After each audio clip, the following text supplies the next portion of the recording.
They just eat bread, food, water, little meat I work pellets. at PetSmart. I can just take the stuff from work. Yeah, true. Okay, we'll save him for last, and then we'll kind of talk about it. So, Yeah. what's going on, everybody? So, I got some feeding to do today, and as the title says, you guys are actually going to get to meet the newest member of our team over here that's been volunteering and so kindly and helping us out. He or she is also very knowledgeable, and she's wearing a bag over her head right now. No, I'm kidding. I was gonna do like a reveal, like have her like pull off the pillowcase, but I know this is a late stream. I was actually setting up an ultrasound for the ball pythons, and our new helper Brooke was helping us with some leopard gecko care. So you guys are gonna get to meet her tonight. You can ask her some questions. You can ask us questions. She's also very knowledgeable about reptiles. She's studying to be is it exotic vet? Yeah, exotic. She's specifically studying to be an exotic vet. You know, we could definitely use more of those in this world. She's taking a liking.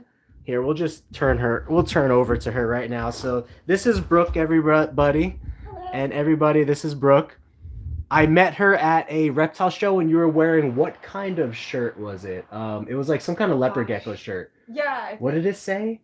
It was some kind of... I was wearing my hoodie. Oh, it was some kind of leopard gecko hoodie. Yeah. And we were vending a show.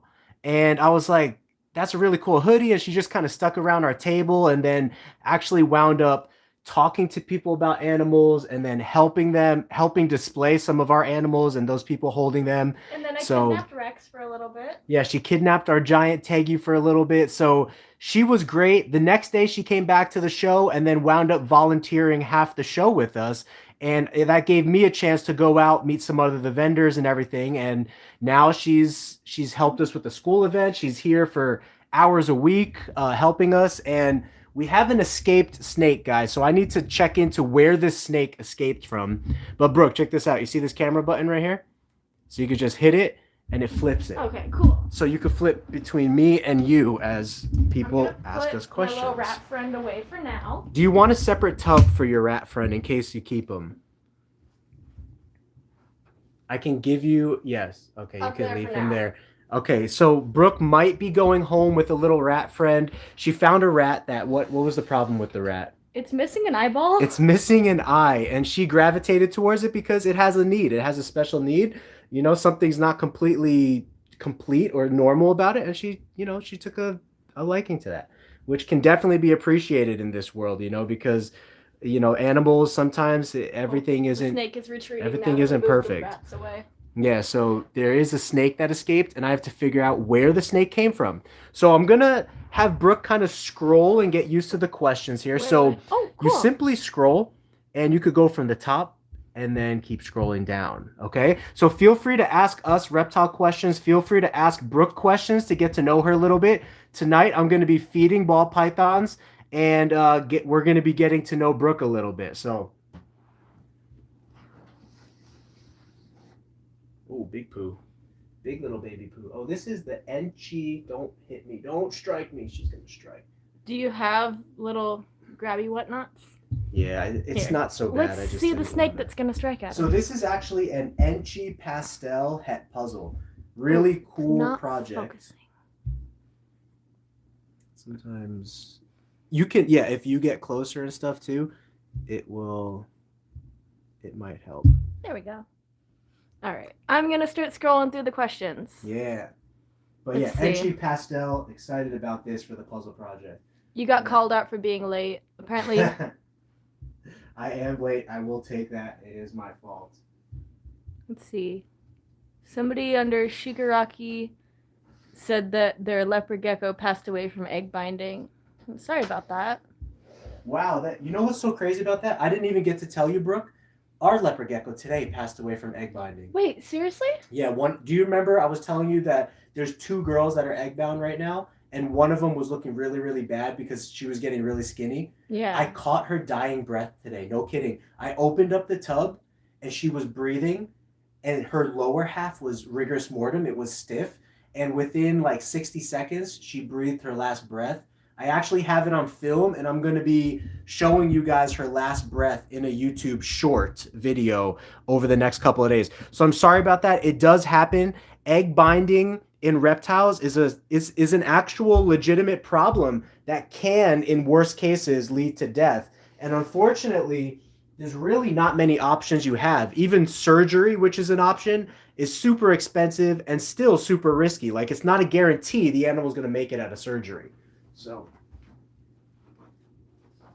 yeah. Let's see. And then somebody named Cameron asked, do hatchling leopard geckos change colors as they get older? So that's a yes and no question. As leopard geckos shed, they do change patterns, but their coloration doesn't normally change that much. The banding will sometimes break, but other than that, there isn't too much changing in colors. They might get more spots or a little bit of a new color, but you know, it's funny. I was actually that was going to be a recommendation. I put out polls, Brooke, on recommendations for next videos. You know, and after seeing enough leopard geckos, there is a color change to a certain degree that does happen with leopard geckos, especially leopard geckos that are in the tangerine family. So, for example, here's what happens with black knights. Black knights, and I still have to hatch my own babies, but a breeder that we bought all our black knights from told me this is what happens. A lot of times they'll hatch out super, super dark. So when you see black knights as babies that are super, super dark, you have to give it time to allow the full saturation to show what that gecko is going to look like as an adult. Because it could start super dark, get lighter again, and stay light, or it could start super dark, get a little bit lighter, and then go back to being super dark as an adult. Both of those can happen. But what happens with tangerine leopard geckos is a lot of times as babies, tangerine leopard geckos will have a slight orange hue, but it's kind of like a yellowish orange. And then as they grow older, they actually look more like a fire orange, like a bright orange. So there is some color manipulation that does happen with leopard geckos. And I was actually going to do a video on that. And also what happens, like Brooke was talking about, the black banding on a tangerine leopard gecko, the black coloration will turn purple, and then it will tend to turn bright green as that gecko gets older, at least in my collection and the genetics that I'm working with. Should I go grab Cookie just as an example so that you could see black to green? Yeah, you can go ahead and grab Cookie. So Brooke is going to grab some leopard geckos for you so you can see it. But yeah, color changes are definitely something that happens with leopard geckos. And I do want to do a video on that to kind of show that progression, okay? It's pretty interesting. So I went ahead and grabbed 2 geckos that are clutch mates. I named one of them Cookie, and the other one is named Plum. yeah. Don't ask where the names came from. I can't explain it very well. But here are their little tubs. And on this side over here is Cookie. So you can kind of see down Cookie's back. The lighting's a bit difficult, but she actually has a green stripe straight down her spine. And you can see where the remnants of black dots are. But eventually those dots will most likely disappear all the way. Cookie's not very used to being touched yet. And here is little sister Plum. Plum actually doesn't have any black left on her currently. She is an albino, so she never had any to begin with. We named her Plum? Yeah. Oh, okay. This one's Plum. I forgot that we had named her that. Because of the little plum tail. Yeah, and those guys are siblings, right? Yes. So it's really hard to see, but if you could show the green that doesn't come. The green doesn't come through on camera very nicely. The green doesn't come through, but that green was actually black as a baby. Well, not on Plum. Plum's an albino. Or Cookie that had that. Yeah, I already went over Cookie. Cookie. It was Cookie then. So on Plum it was probably brown then. That usually is what happens. And then there was another question on here. Then I'm gonna hand it back over to you. Somebody said that they have an egg that's starting to get softer and is starting to have a smell to it. Did you want to talk to them about that one? In my experience, most eggs that mold or smell are eggs that are not fertile or eggs that are not going to hatch a baby. So I know it's really unfortunate because we want every egg to be successful, but at the end of this season, I'm going to go through all of my eggs and I'm going to show you guys the exact hatch rate that we had. And what that means is I will show you every egg that was laid, and then we will talk about every egg that actually hatched. And you'll see that in leopard geckos, sometimes it's even a 50% ratio, meaning 50% of the eggs that your geckos lay are bad and 50% are good. So it's really sad. I know as breeders, we really, really want every single egg to be good. But if the egg is molding, there's a 90 to 100% chance that that egg is no good, because mold tends to grow on dead things in this world, right? So like anything that is rotting or anything that is just decaying tends to grow mold, because, and maybe Brooke knows more about this, but mold tends to eat away at that. It's a decomposer. It decomposes, right? So anything that's alive does not need decomposition. Like, how often do you actually see mold growing on living things? I'm no expert on that category, but it's probably really, really rare. Or towards the end of life. Or towards the end of life. So you're most likely going to find mold on eggs that are dead, not eggs that are alive. And the reason that I say eggs are alive is because eggs are actually porous, and they actually take in air exchange and oxygen to help that embryo grow. So, eggs that are dead or infertile, they will grow mold, and the mold will begin decomposing those eggs. So, and just an apology in advance, I'm not going to get to all the comments, but I'm trying to read through and see what questions we've got. I'm going to be behind because I'm looking at the later ones from when we first started. Ooh, here, I'm going to tilt this a little bit because I've got the tubs in there. Hold on. Ooh, that's too much zoom. Watch, this one's going to come shooting now. Oh. There we go. So I've got the part of the tubs, but not enough to actually... Oh, she got scared of that one. Yeah, no, you have to do that. Otherwise, if you go in there with dangling the rat, they might strike at you. Yeah. And sometimes I will actually look to make sure that the rat is not... I don't have any of that in frame right now. Biting the snake. And then somebody had mentioned something about feeding yogurt to start bacteria. I've actually never heard of that. Feeding yogurt to... a leopard gecko. So ever heard of feeding a Leo that doesn't eat yogurt to kickstart its gut bacteria? Oh, I have never heard of that, no. I've never heard of that either. But you can syringe feed, so why don't you talk about syringe feeding a little bit, just for a second? Because I know you had to do that for your... Yeah, well, my case was a little bit different, though. My leopard geckos have always eaten for me. Here, I'll flip it around real quick, since I'm the one that's... Yeah, okay. Yeah, you can... So my leopard geckos have always ate for me. I never had an issue with not eating as a baby. I had a female adult that stopped eating for a couple weeks. I had to syringe feed her because she just stopped eating out of nowhere and was dropping weight quick. But I don't know about babies not eating. Normally that can be something more medically related, so you might have to go to a vet for that one. And then let's see what questions we've got next. Crescent Creatures Cafe said they wanted to let you know they're getting 2 crested geckos from Supreme Geckos this weekend. Oh, nice.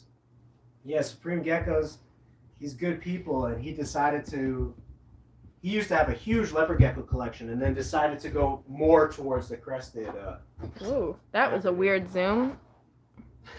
Trying to scroll through questions, and it zoomed on me. So Crescent is one of the people that follow us, that you'll see a lot of her interacting with us. She's done some cool artwork for us and stuff, so just a little background on her. And then, so Tyson King said they're getting a new gecko this weekend because the last one died of crypto. I would actually recommend taking anything and everything that gecko was in contact with and getting rid of it. Yeah, so let's talk about crypto for a second, because this is a serious issue. So crypto is... I'm going to scoot back a bit. Yeah, crypto is basically a parasite that attacks the intestinal system of the leopard geckos, and it doesn't allow the leopard geckos to get any nutrition, so they tend to wither away and die. It's like a very aggressive, serious parasite. Also, what's aggressive about them is their egg cysts. Is that what it's called? Like the little egg that the babies lay? they're like egg capsules or whatever. Yeah. Something with a C.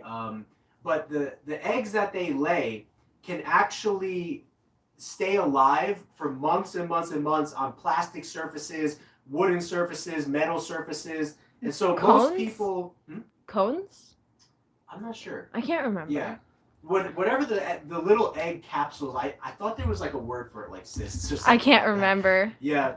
But basically the parasites lay eggs, and those eggs stick to the surface of the environment that gecko was living in. And even bleach, now this is all stuff that I've heard and read about, but has there been like extensive studies on it? Do I have links to these extensive studies? No, but sometimes it's better safe than sorry, right? What I've heard about crypto is that the parasite eggs are so resilient that even bleach won't kill them. Most bacteria and germs and stuff like that, a lot of it can be killed with bleach. That's why a lot of people use bleach to clean their reptile supplies, animal supplies. But crypto is one of those that will not be killed by bleach. There are some chemicals that will kill it. Like I think, I don't remember the names of them off the top of my head.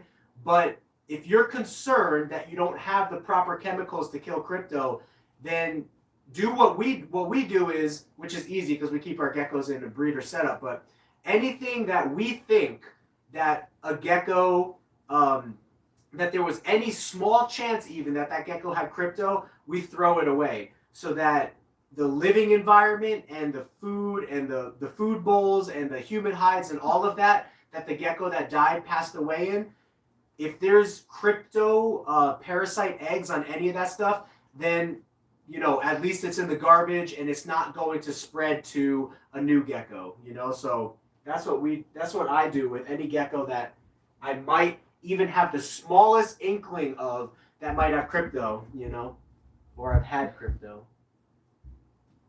All right, let's see.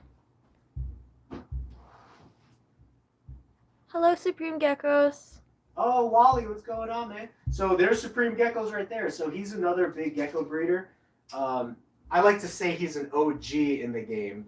He's had us on a couple live streams. We've had him on a live stream, so we interact with him a lot too. Tonight we're introducing Brooke, who's actually on the live stream, and she'll be answering questions and helping me out while I'm feeding the ball pythons right now. So okay, back down to the tub, and let's see.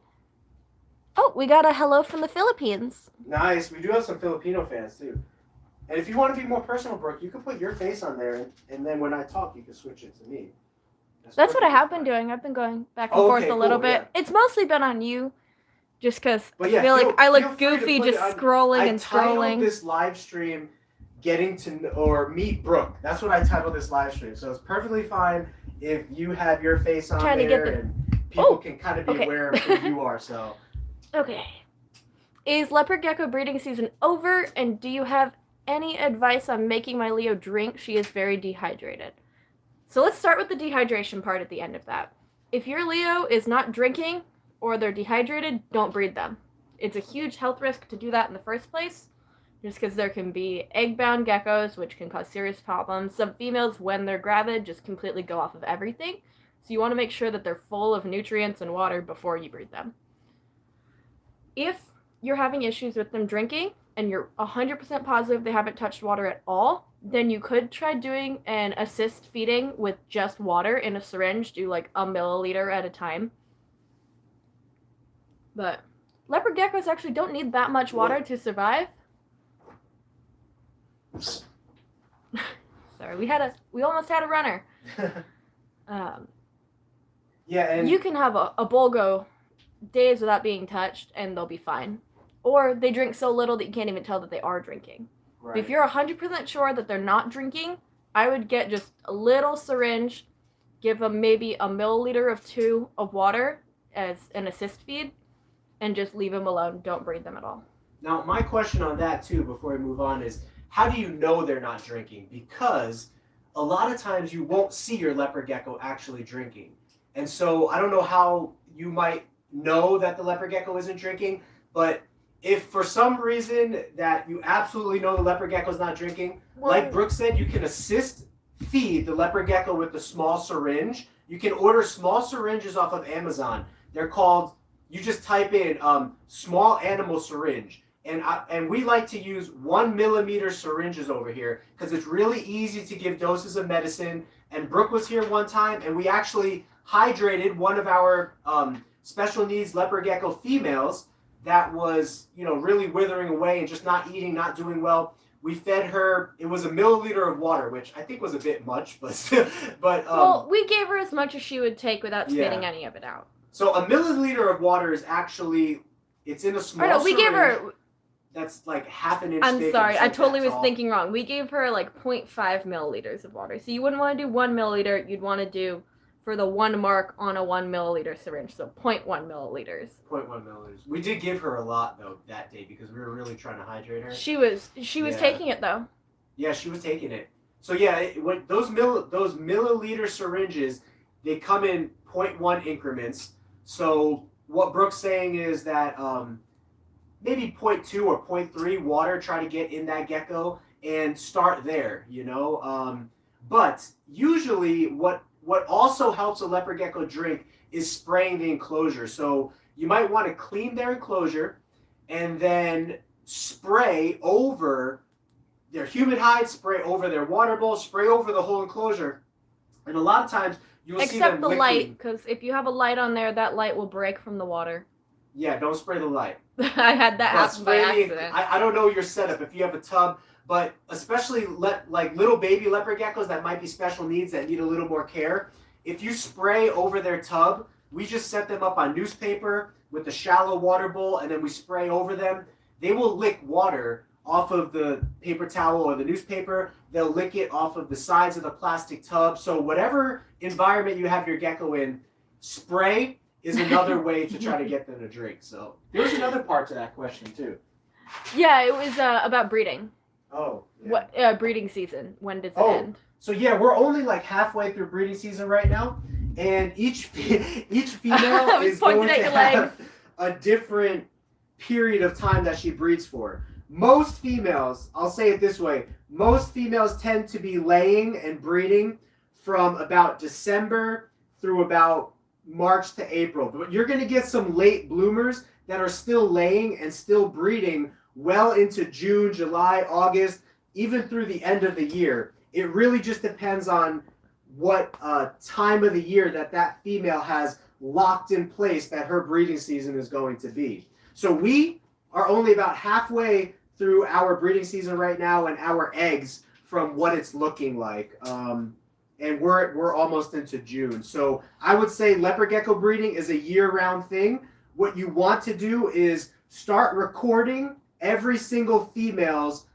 ovulation start date. Whatever her ovulating start date is, if it's January, record it. If it's March, record it. If it's June, record it. And from that point forward, you could pretty much expect about 2 to 3 months of breeding and laying eggs from that girl. And then next question was about Dubia colonies. Oh, yeah. We have Big LED that said, Frank, my Dubia colony that I started with 20 adults is starting to take off. Excited to see all the babies running around. Do you take the babies out away from the adults in your colonies, or do you leave them all together? So you only take the babies out if you're planning on selling the babies. If you're not planning on selling the babies, leave them all together. But if you are planning on selling the babies, then you can sift out the Dubia colony about once every, right now we're sifting it about every month and a half. But you could technically do it every month, but we don't have a need to do it that frequently. So if you sift it every month and a half to 2 months, you can then sell those babies off to pet shops and stuff. But again, if you are not going to sell the babies, just let the babies grow up with the adults. There is something with Dubia roach colonies where they do benefit in a communal setting. And so if you read about Dubia roach studies and stuff, you'll see that brand new babies will actually be taken care of by the mom for the first week of their life. It's really interesting. And yeah, a lot of the Dubia roach colony studies, they'll talk about a balance of different sizes in the tub having certain benefits to the colony. So if you're selling the babies, it's no big deal. Remove the babies, sell the babies, and all you're going to have is adults in that tub. That's perfectly fine. The females will be laying, new babies and everything like that every couple of days anyway for you. So, different females. But yeah, to answer your question, if you're selling them, remove the babies. If you're not selling them, leave the babies. All right. Now, let's go through some of the other comments that we've got on here. Supreme Geckos knows what the little egg things are called for crypto. What is it? I don't even know how to say this.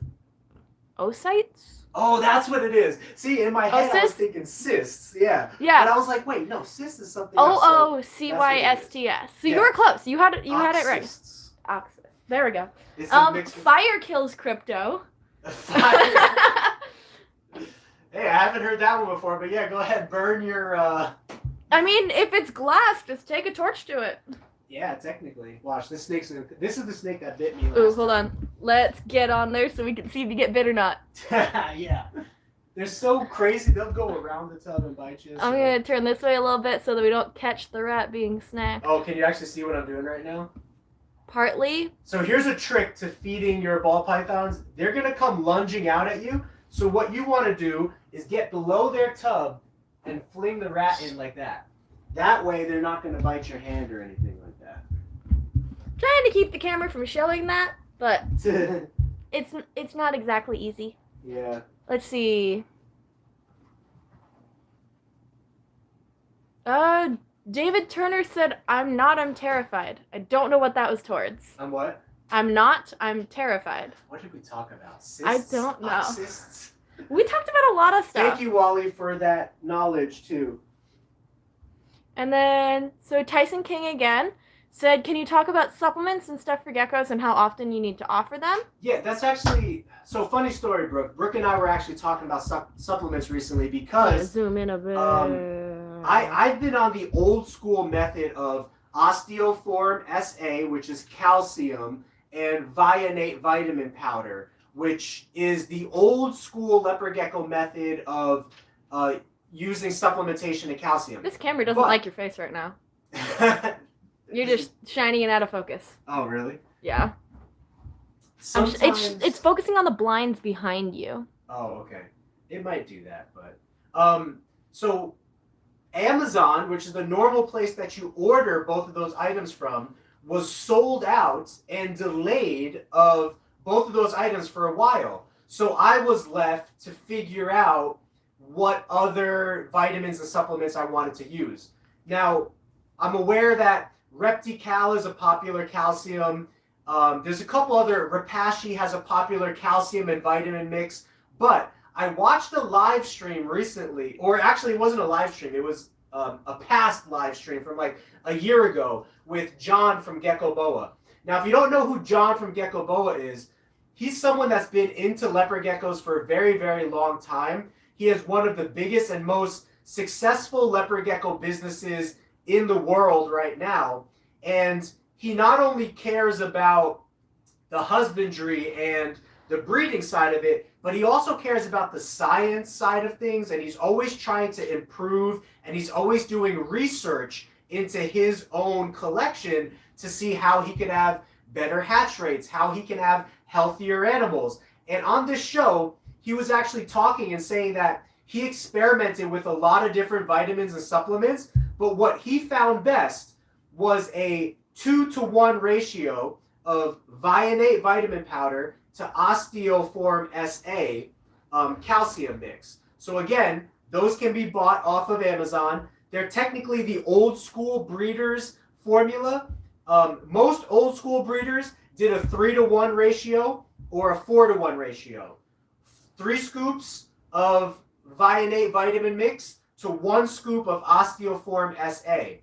Offered round the clock. So you don't want to just put it in there and then take it out in an hour. Just leave it in there. Every single day. So Brooke's kind of getting the hang of the way we do things. We put our mealworms in a bowl. We dust it with the vitamin supplements, and they stay in there all week until the next time we I do with mine change too. The bowl. That way the worms are eating the powder, and the worms are covered in the powder, and the geckos are eating the worms, and it's just this complete cycle of them having access to this all week long. It just helps with gut loading. Yeah, because you want to make sure it helps with gut loading. I've seen really good success with that, and for John from Gecko Boa to say that He's experimented with a lot of different vitamins and supplements, and the best results that he's ever had is on Osteoform SA and Vionate. That's huge endorsement right there. But he was promoting a 2-to-1 ratio. I've always used a 3-to-1 ratio because all of the past breeders that I read about, like the old school breeders, they all used a 3-to-1 or a 4-to-1 ratio.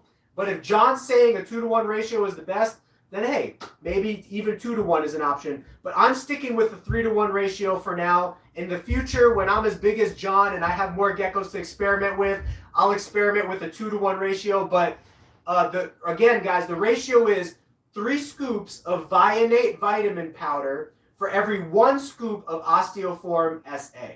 So that's my recommendation for now.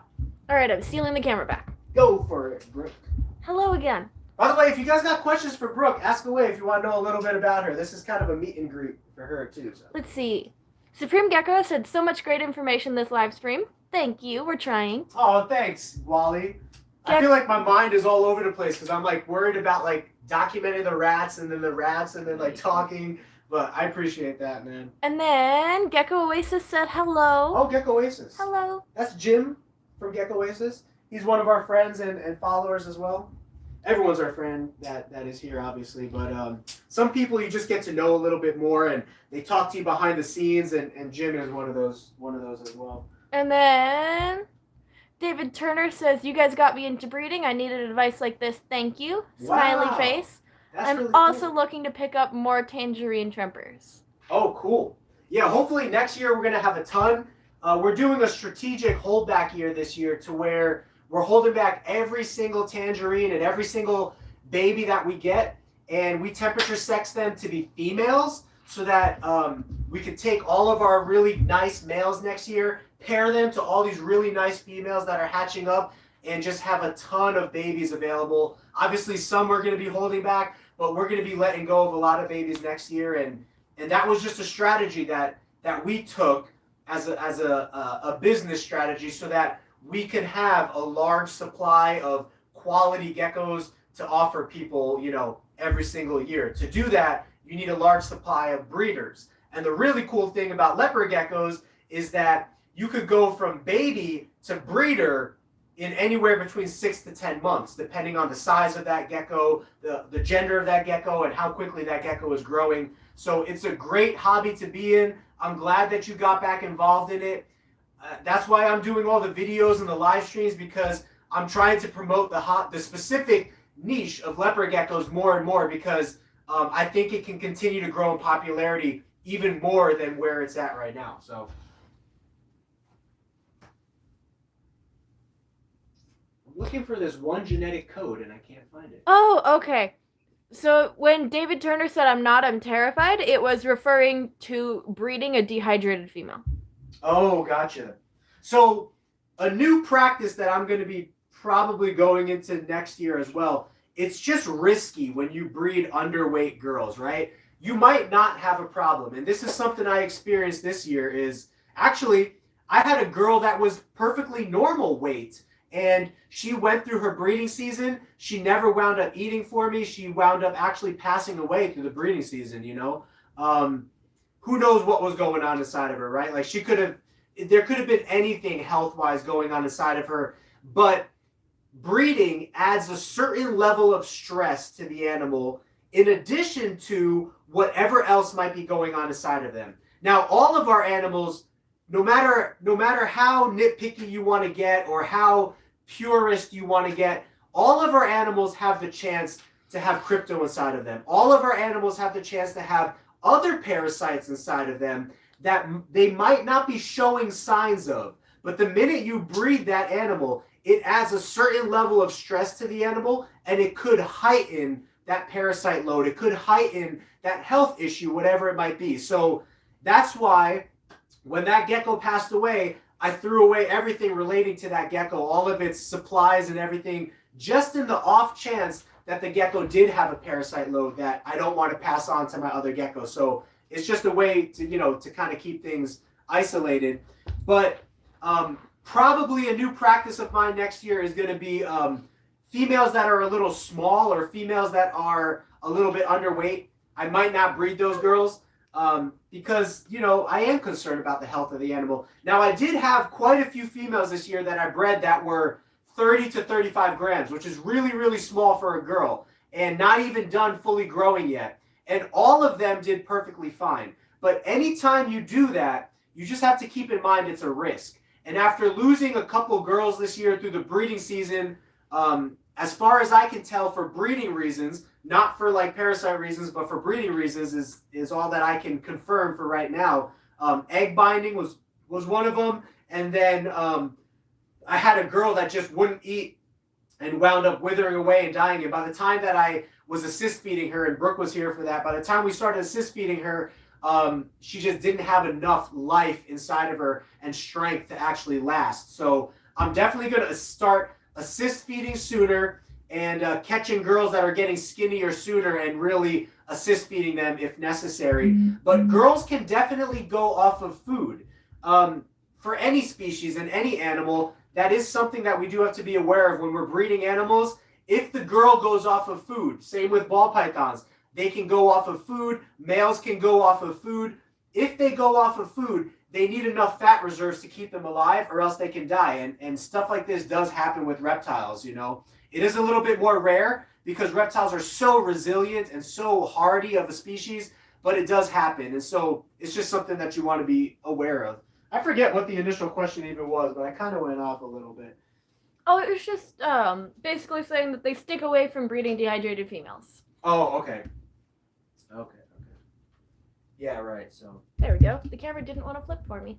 I've never, honestly, maybe you can teach me about dehydration in the females because I've never noticed any dehydration in my females or never known to notice, you know what I mean? I just give them water and just change their water out frequently and just assume that they're drinking, but maybe they get super skinny, super sucked out, but... So, I'm not sure if any of you guys were here at the very beginning of the stream. So obviously we're feeding the snakes right now, as well as answering questions and basically doing an educational stream. This is a tiny little rat baby that we got with our feeders that I very well might end up taking. I know it's meant to be food, but... I have a 6-quart tub for you. I'm tempted. And here's why. This baby doesn't have an eyeball. Basically, it's defective, and therefore I'm attached to it. And I think one of its siblings might have poked its eye out. It does look fresh. But it's very little and very cute. But it doesn't seem bothered. And it's not bleeding or anything. Yeah, rats are so resilient. It's acting normally. I can poke at it, and he doesn't care. I'm pretty sure it's a he. And he's just so cute and little. I mean, look at him. He may not have an eyeball, but he's the sweetest little bean. So, he's separated right now. If we end up not needing to feed him to a snake, I very well might kidnap him. But we'll see how that goes. Now, back to questions. Leopard geckos are sweet said hi. Hello. Who? Leopard geckos are sweet. Thrasher. Oh, nice. I don't know who that is, but hello. Junior Geckos said, what's up? Junior Gecko is another gecko enthusiast. I think he's in Colorado. There's someone that has a name really similar to you that I get mixed up a lot of times. I know your guys' faces visually, obviously, but Junior's Geckos? Yeah. Yeah. I think so. Wait, he's another growing enthusiast. Junior Geckos. Junior Geckos. Junior, I can't remind me if you're in Colorado or Tucson again, but if I remember correctly, comment and I'll read it and then we'll know. And then OJH702 just said, just received our first leopard gecko today. Congratulations. They're so much fun and addicting. You can never have just one, obviously. Yeah, they are really. I have 2. It was very hard to keep it at 2. Overall, I have like 5 animals. But that's probably small compared to some other people in the hobby. Space is limited. And then Crescent Creatures Cafe said, had to change my phone. I'm back now, though. Okay, nice. What's going on with your phone? Someone else said, hey guys, you were EdBoy96. What's going on, man? And then Junior said, yeah, I'm in Colorado. Okay, yeah, so that is from Colorado. Cool. And we got another question. Do you guys know a reason besides... Oops, it skipped away. Hold on. Do you guys know a reason besides the temp that would make a gecko egg go 20 days past the hatch date? It could be a stillborn gecko. It went through to... It incubated, it was alive, and then it just never made it out of the egg. Could be a possibility. I actually know some people that have had geckos just fully develop in the egg and then never hatch out. I used to volunteer at another place. There was a leopard gecko baby that was going to be stillborn if I hadn't actually broken the egg for it, which you don't want to do that. But its clutchmate had hatched out 2 days prior, and this one was showing no movement, nothing, even when you rubbed on the egg. So there could be a chance that that gecko is just not going to make it out. That's actually really cool. So you cut it out of the egg? Yeah, I pinched it, and then there was a little bit of membrane that was over the nose and mouth, and after I pulled that off the mouth, the gecko took a breath and started squirming and freaking out, but there was no movement whatsoever when I first pulled it out of the egg. Oh, that's really cool. It was just completely still in my hands until I pinched the membrane off. So in the ball python world, cutting eggs is very common at the hatch time. So ball python eggs tend to hatch around 60 days. Most ball python owners will cut the eggs around 60 days. And if there is something going on with the baby, if there is something going on such as sometimes the umbilical cord is twisted and is cutting off that, that whatever, that oxygen, the food, the nutrient supply to the embryo, you can actually save the life of the animal, So in leopard geckos, I haven't seen too much talk about people doing that. But if it's been 20 days, though, you might want to just pinch the egg. No, for sure. I mean, this is something I'm legitimately interested in because I've had gecko eggs that were incubated for 60 days, that are incubated for female, and they never hatch. 90 days goes by, 100 days goes by, they never hatch. I would pinch them. Yeah, I've been wondering if it's possible to save these geckos by pinching it at a certain date or like cutting it open, Yes, that does happen with leopard geckos to where also, like Brooke was saying, I have a video of, I went into the incubator the other day, and I have a video of a leopard gecko that was fully formed, its head popped out of the egg, and then the leopard gecko died. So all kinds of scenarios can happen. And its clutchmate, I popped open the egg of the clutchmate was undeveloped, like Brooke said. So babies can die in the egg. That can happen. They can die close to full term. They could die earlier in the term of the egg. And in this case, I even had a leopard gecko that died even after it popped its head outside of the egg, which is really, really unusual. But any of those scenarios can happen. And that situation very well could have been just the fact that the gecko was trying to get out of the egg but didn't have the energy to and just lost its fight. Right. That's why it's good to check your eggs daily. Yeah, definitely.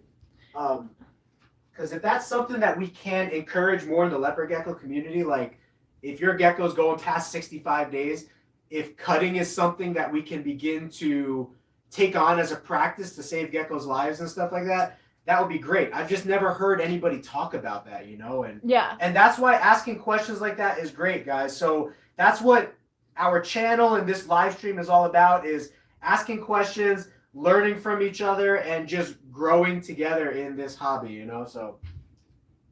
And I'm stealing the camera back. Hello again. Let's see. So we have Oso72 said, LOL, amazing. Leopard geckos are sweet, said that they have 4 leopard geckos. That's more than me, so. And then David Turner. So this is again about the female with dehydration. Okay. So I watched the water level over a 2-month span and made sure it wasn't evaporating and it stayed the same. So I had to constantly hand feed her water because none was consumed. Sorry, it disappeared midway through reading. Oh, okay. Some geckos just don't like to drink stagnant water. I have a female leopard gecko that she'll sometimes just won't even touch her water bowl. So I'll go in her humid hide and I'll mist it, and she'll lick the water drops off the edge. Some geckos just don't like standing water, so you could try that. Talk about the water content in insects as well, like the different levels for crickets versus dubia versus like mealworms, you know. So typically, the animals with the harder exoskeletons don't have a very large water content in them. That's why most people feed crickets. So that would be what? Break that down real quick. Harder exoskeleton is what compared to what? Whoa, look at this snake. Ooh, hold on, wait. She is... Okay, you guys are about to see a feeding. Sorry, not sorry, but...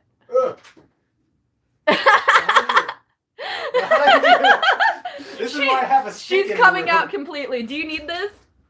Yeah, what you do is you bop them on the head a little bit, and watch, she's gonna bite this because she is such an aggressive feeder, this girl. See? She's totally... It's right there, sweetie, right below you now. And she's going upside down. Nope, it's literally next to you. Turn around. At the air. Right there, right below you. It's under you. It's literally right under you. Oh, and she's biting the stick. Now you can also use the stick to close. I don't want to squish her, but she'll go back in. There we go. She's not stupid. She knows. But she is my feistiest eater. Like as soon as I open the tub, see, she got it. As soon as I open the tub, she's right there. And if you're not careful, she'll definitely get you. That's why I'm trying to watch questions and watch snakes to make sure nobody gets bit this feeding. I've been bit by ball pythons before. It's not fun. Yeah. Let's see. Shane Shane was the person that was talking about the egg go past 20 days.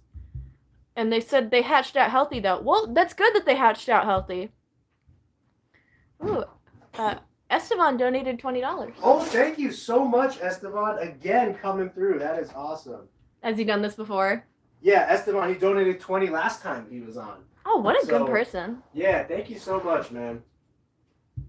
Thank you so much. Let's see. It all definitely helps and goes towards supporting this cause over here. So, and I am really, I'm really sad that I don't get to sell any leopard geckos to you guys this year because that's technically one of the purposes of a leopard gecko breeder. But I hope I can bring some value through content and live streams this year. But I'm telling you, I am really excited about a lot of our tangerine projects, bold stripe projects, black knight projects, and combinations of all of those genes because I'm really hatching out and seeing some cool stuff. And so as I grow up these animals and breed really nice high quality males to them, I'm really excited for the future next year and all the babies that we're going to have that we're going to be able to enhance our projects with, but also release to you guys that you guys can enhance your projects with as well. So I appreciate your guys' donations and support for now, and just so thankful that I'm getting to do what I love right now. So. All right, and back to me. And back to you, Brooke. We just keep trading. Let's see. So we got the donation, and then Crescent Creatures Cafe said I had to charge it. Plus, we had to check on our ball pythons. Our banana pied male and our emoji pair are growing very well. Need to feed our black knights tonight. Ooh, nice.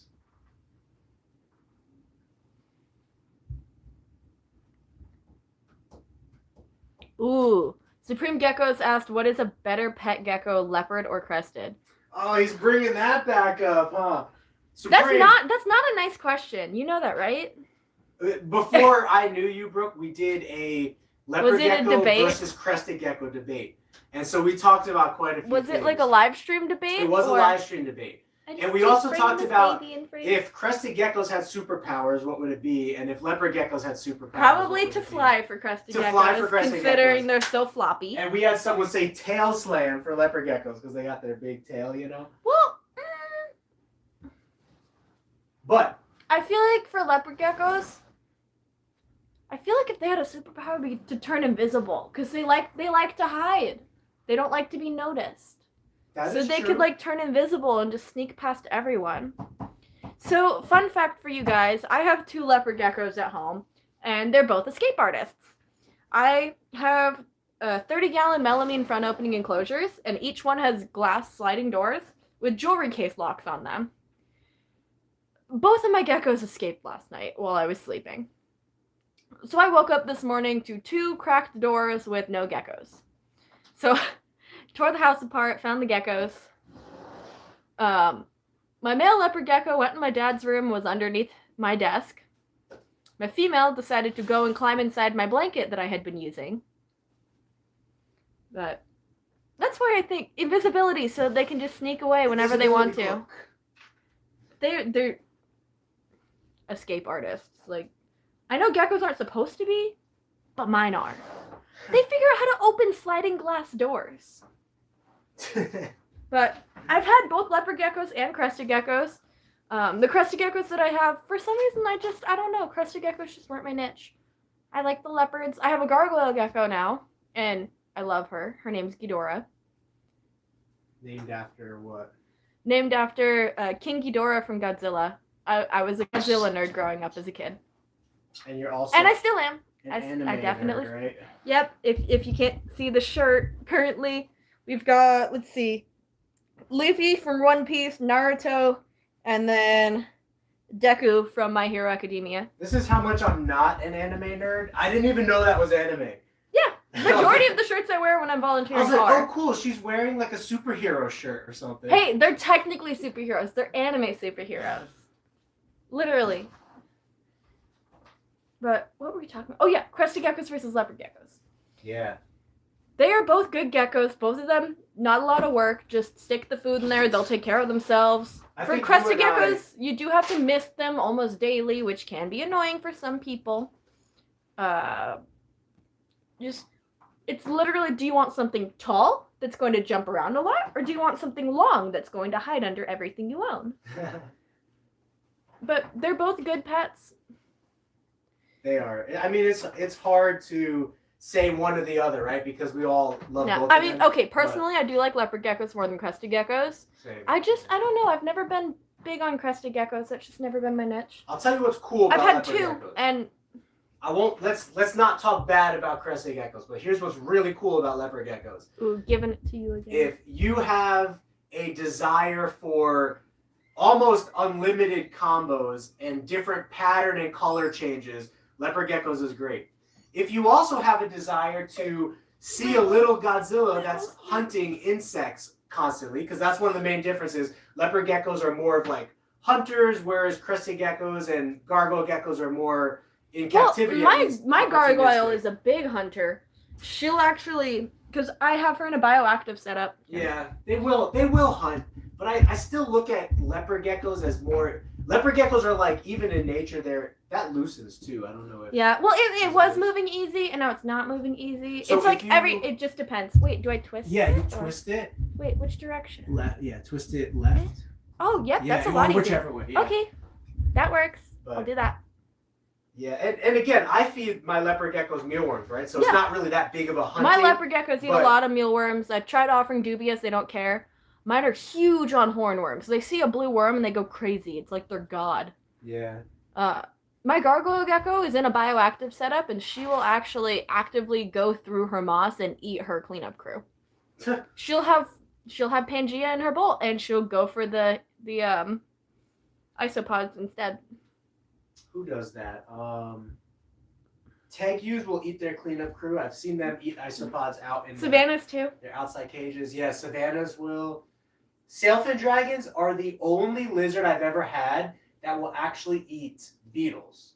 Now, I don't know if you guys know why most reptiles don't eat beetles, but it's because of the stink factor. Beetles, I don't know, maybe Brooke knows, but beetles have some kind of stink factor to them to where most reptiles will stay away. But sailfins, they are one of the reptiles that I've actually seen just run up right to a gigantic superworm beetle and just eat him. And I joke with my cousin who's Filipino, and I'm half Filipino, so I can say this joke. But growing up, around my mom's side of the family, who's Asian and Filipino, Asians tend to eat some of like what we would consider to be like non-normal food. Like fish heads. Yeah, fish heads, fish eggs. So Pig I find feet. it funny Pig feet. that pig feet, the only reptile that we have that eats the weird bugs that none of the other reptiles will eat is the Asian sailfin dragon. And let's see. Oh, whoops, my hand was on that. Okay. David said Leos are better by far. That is cool. I love Wally and I appreciate Wally, but dang, I love Leos so much. I mean, there's just no other way to put it. I really love Leos. And then, let's see. Kamikaze Gnome said, hi, Frank. Hope all is well. Been missing a few of your live streams, but been watching your content on catch up. Look at this guy. Here. Ooh. He's ready to rock and roll too. So, can you see? Can you see him? Yes. Oh. See how he's just striking at the air? Sometimes... I'm trying to keep the rats being eaten out of frame so that we don't get taken down. Oh, yeah. Well, it shouldn't get taken down. If at worst it might get demonetized, but that's okay. You know what I mean? Yeah. We make a lot of videos. Here, I'm going to push you the stick in case you need it again. So here's what you do. Wow, this rat is an escape artist. Here's what you do. Grab a different one. He's on that side. What you might want to do is tap the head a little bit. Or you could, tap here, let's zoom in on the snake so you can see this feisty baby. So I'm going to distract him with this hook. And then with the other hook, I'm just going to fling that rodent in like that. Now that the rodent's in there, I will try to move the snake into the enclosure. Sometimes you could tap him on the head, but it's really weird. Pastel ball pythons, for some reason, pastel ball pythons specifically, they are so feisty when it comes to eating. And especially this guy who's pastel het puzzle. I'm sure you've heard about how feisty puzzles are at eating. So he's het puzzle and pastel. He's crazy. Let's see. Supreme Gecko said, if you know a gecko has not survived in the egg, do you still open it to see what it was? I would. Know, I haven't because I don't get the chance, but I would. I feel like that would be something cool to know. Because I like to look to see if there's any medical data or knowledge that I could gather about that baby, right? Was it full term? Was the eggshell too hard for the baby to break open, which can happen in some instances? So kind of like what Brooke said, by me learning more from other gecko keepers who have actually cut their eggs open at a certain time and found success, that might be a practice that I implement in the future as well.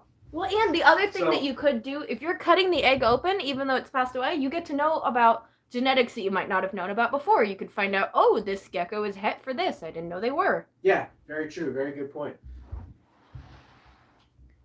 Very good point. OJH702 said, thank you guys for all the amazing and informative content. Thumbs up. Thank you. And 2 flags. One of them's an American flag, and I'm sorry, I'm stupid. I don't know where that flag is from. I love how we have followers from like all kinds of countries. It's really cool. And the Philippines, gotta love the Philippines. My mom's Filipino, but And then, so Kamikaze Gnome said, a quick question. One of my females had a successful lock with my proven male. She had her eggs a couple weeks after she had She had her eggs a couple weeks after she had infertile. So I was just wondering, from laying eggs, how soon would you then pair? Okay, sorry. I was just making sure that this rat is not hurting the snake. The question is in reference to the gecko laid infertile eggs? Yes, so the gecko had a successful lock.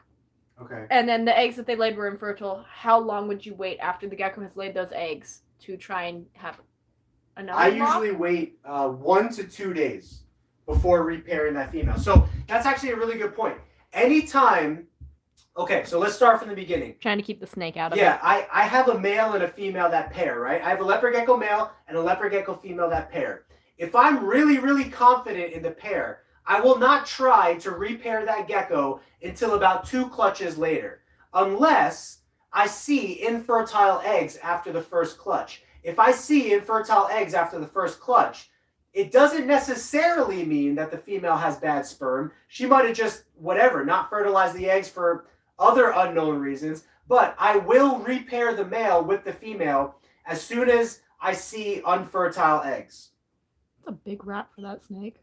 It is, yeah. I had to strategically pick this rat because the other snakes are smaller and they need smaller rats. Well, I mean, it's like a banana puzzle down there. That one's a good size. Yeah. But, okay, back to questions. OJH702 donated $5. Thank you for that. Thank you so much. Thank you. Estevan said, I've had a couple of clutches that only one hatched and the other didn't. And when it got a black spot, I took it out and cut it open, and the baby was dead. Oh, yeah. Yeah, just under development, sometimes it happens that way. That does happen. OJH702 said, we're sad you're not selling any Leos, too. And then Gecko Oasis said, round 2 for you and Wally. Round 2? He was there for that round, I guess. Oh, he saw it happen? He probably saw it go down, yeah. Oh, that was kind of a... Yeah, that was cluttery. Fight. So, let me show this. It's fine if you show it. Okay. Here's what happens. Sometimes you'll get a snake that doesn't get the best bite on the rat. Now, for the most part, the rat is under so much trauma that it's really not going to be able to really hurt the snake too much. But just to be careful, I will take like one side of the rat's jaws and just hold it just for like the first 60 seconds or so until the rat is so weak to the point where it's really not going to have the ability to bite through the snake. But water breaks. Yeah, that's important because these rooms are hot, right, bro? Yeah. So I'm going to get a better grip here. And these snakes are meant for this, right? Like, come on. In the wild, these snakes are eating rodents in termite mounds in very small areas. They have to be very resilient hunters. But injuries can happen and do happen. So just to be careful in captivity. Hey, watch that back foot is scratching. Okay, I will. Yeah, usually the scratches you don't have to worry about too much, but the teeth, rat teeth. Yeah, that one's got some nails on it though. Are crazy. Yeah. It does. So just to be safe, for now, until this rat is sort of like unconscious, which shouldn't be much longer, I'm just kind of holding the top jaw. Yeah, you can hear that. Somebody else just grabbed that. It's weird. I saw, so Billy from Mutation Creation, he breeds ball pythons, is like one of the top in the world. He's like, when I go into, when it's feeding day, the most like satisfying noise to know that your snakes are eating is the squeal of the mouse. It sounds like horrible. Like, I get no pleasure out of hearing the mice suffer. That's why I actually didn't... your ears, baby. Yeah, I didn't breed ball pythons for the longest time, and I sold my first ball python because I didn't want it to feed live, But at the end of the day, it's live is the best response that gets the snakes, so... And... Did you laugh at a question? No, I was laughing at myself because I covered the rat's ears and said, don't listen. Don't listen. And back to questions. Oh, wait, Brooke, remind me to close this. I'm going to leave it open for now because the snake is the snake is taller than the... Okay. Mr. Gecko Boy said, leopard geckos are worthy. Leopard geckos beat crested geckos because my geckos waddle up to the fronts of their cages and wait to be petted. They're adorable. Mine do that too. They come up and they're just like, hello, love me. They do that, don't they? They do. And then there's a tangerine baby that every time I stand next to its enclosure, it is surfing the plastic, waiting for me to take it out. It's so cute. I haven't named that one yet. I need to. Oh yeah, so by the way, all you guys who are namers of geckos, you will love Brooke. I was telling her because she's been naming all the little geckos we have around here. I'm naming the babies first, and then we'll go back to the adults. So that's why, like Cookie and Plum, I named them. And then we have 2 more. We have Cantaloupe and Honeydew. They're also clutch mates. I'm gonna try and go with like pair names. Right now we're sticking with food. I might switch it up. You could go with anime names. I could, but I don't know if you would like that. You could try, and then... Yeah. If the name is too much to handle. Yeah.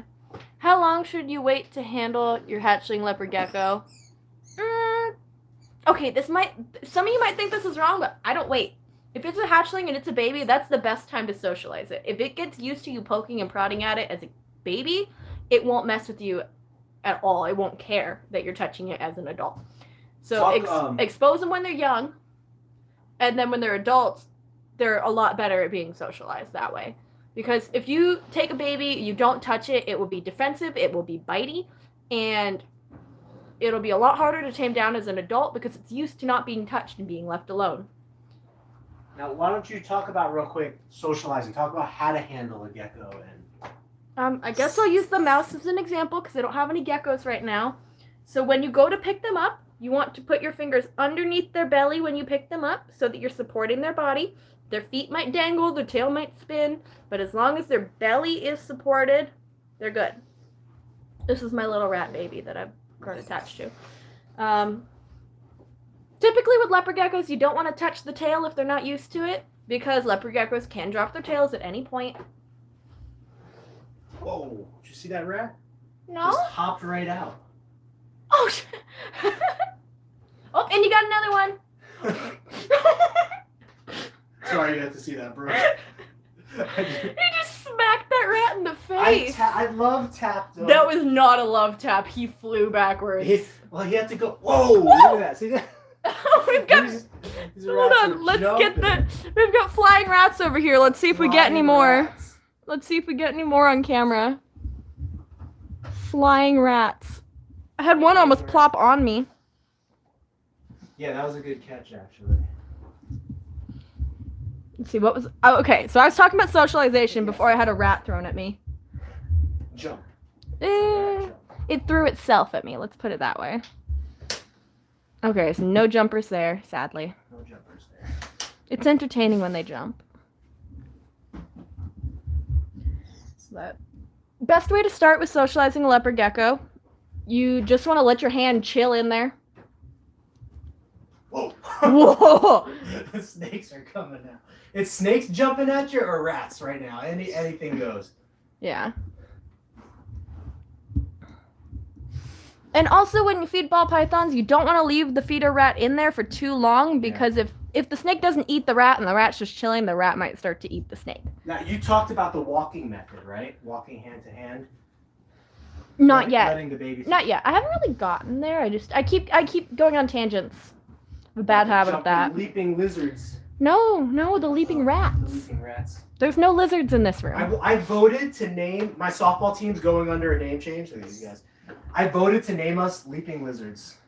I don't think other approve. people are voting right Are you now. still playing co-ed or? It's just single ed. Oh, Co-ed versus just. it's just a guys team. It's just a guys team, yeah. I need a team. I didn't want to put it in a mean way, like no women allowed or. No, it's the guys team, and then there's the girls team, and then there's co-ed. Actually, I was gonna tell my team this year that if they need a player, I can, like spontaneously in the game, I can ask if you wanted to play. But if it's a guys team, then they might not approve of a female playing with them. Our team, they would be fine. But with I mean it. the league. And I actually saw one time there was a team in our league that took a female player on, and she was even playing third, which is Oh a hell yeah! hot area Yeah, that's a hot corner for guys, that are like really big that are hitting the ball. So. Oh, is that ball python have shed on its face? Oh, it does. Yeah. It might not be able to eat if it can't Well, see. She's gonna bite me because I smell like rat, but we're gonna take it off. Oh, it's not even. Is she in shed right now? No. Or is it just a She's fully shed. It's just. It's just stuck eye caps. One little part on her face, because the rest of her body is, you can see, is really clean. Yeah, she looks freshly shed. I just noticed the flake on her face. That's a good catch. See, Brooke. That's why Brooke is amazing. Like, I'm super happy with your ninja reptile skills, Brooke.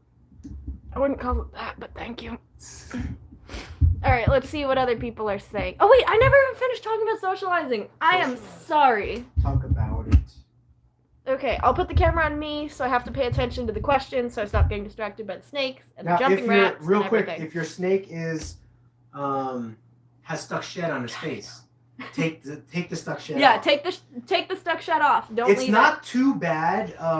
Like one stuck shed like on the body, but if you get stuck shed on the eyes, I've heard of like infections and stuff happening. So Well, and if there's shit over their eyes, they're partially blind because they can't see what's on their eyes, and then they might be more prone to striking at you because they can't tell if you're actually you or if you're food. Yeah. I mean, smell does contribute to that, but You're still. right. So, socializing. Just chill next to them, talk to them, have your hand in there, but don't even reach for them. Once they get curious and they start coming up onto your hand, then you can pick them up. And then I like to call it treadmilling. Again, I'll use the rat for example if this rat will walk. That's a cool name. I never heard that before. So basically, you put one hand in front of the other, and then whichever way they end up walking, you're not helping me. Do I need to go get a gecko? Should I go get a gecko? Yeah, go get a gecko. Okay, I'm just gonna leave this on the closet while I go get Just a gecko. hand wash from ball pythons. Yeah. I'll be right back. I'm gonna wash my hands and grab a gecko. Let's see who she grabs. If it's Do a not named bite one me. I'm not your food. or a nameless one.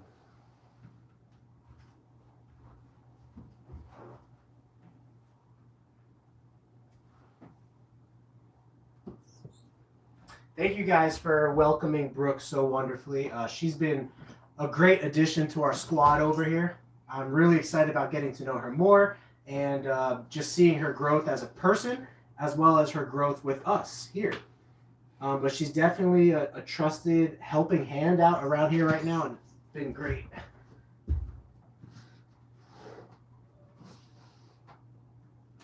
Hey, hey, hey.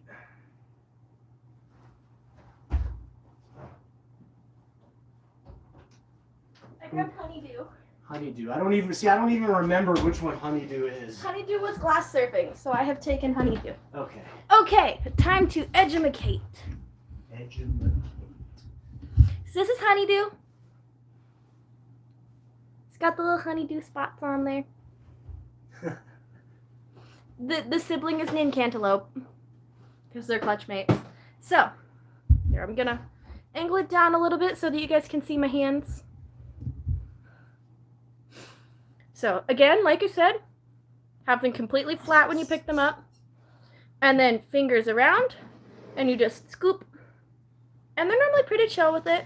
And I actually haven't socialized honeydew very much. That's partly why I grabbed honeydew, because I know honeydew is not used to it. But, so you'll just have one hand that the gecko is on, and then you'll put the other hand in front, and you wait for them to walk onto that hand, and then you'll take the back hand away and put it in front. So it's basically they're walking in place. It's like they're walking on a treadmill. So I've always heard it as treadmill the gecko. Your hands are the treadmill. And honeydew doesn't want to walk right now, so that's okay. We're just going to wait for honeydew. We're on the gecko's time, right? Look, check this out. First Doomerals to eat. Oh! So it's been over a month since these Doomerals been born, and I actually hear that they're so picky, sometimes they won't eat for the first 2 to 3 months of birth. But we got the first Doomerals to eat right now. And you know, that one was acting weird earlier too, because it was in the corner, it wasn't moving, I tapped the plastic and it didn't react. Oh, really? So I thought that one was dead at first. So I opened it and I was poking at that Doomerals before you fed it. Oh, really? Yeah. Because I thought he was dead. See, I'm not the mean one, guys. Brooke pokes at the animal. I poked it, I nudged it in the side because it wasn't moving.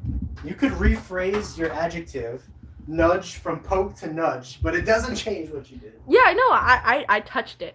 I touched it. I'm sorry I touched it. Oh, here we go. So honeydew is deciding to walk for us now. Or not. Come on, baby. And this is one of the babies that hatched out early this year. So this gecko's only a couple of months old.